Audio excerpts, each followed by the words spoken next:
आया ने आज अपने स्कूल के तमाम लेसन जल्दी याद कर लिए थे।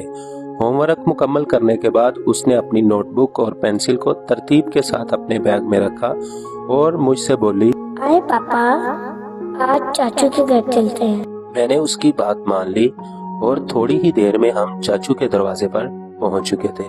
अनाया ने गाड़ी से नीचे उतरकर दरवाजा नॉक किया।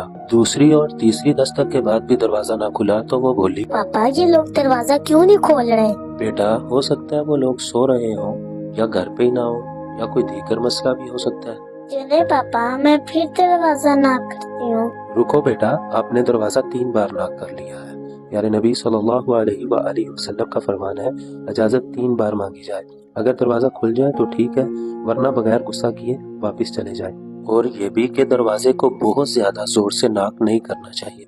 और बेटा, दरवाजा नॉक करने के बाद दरवाजे के सामने नहीं बल्कि साइड पे खड़ा होना चाहिए। और घर वाले पूछें कौन, तो हमें मैं कहने की बजाय अपना नाम बताना चाहिए कि शनाख्त करने में आसानी हो। इंशाल्लाह पापा, मैं इन आदाब को याद रखूंगी। जज़ाकल्लाह खैर बेटा, और मुलाकात के वक्त हमेशा सलाम लेनी चाहिए।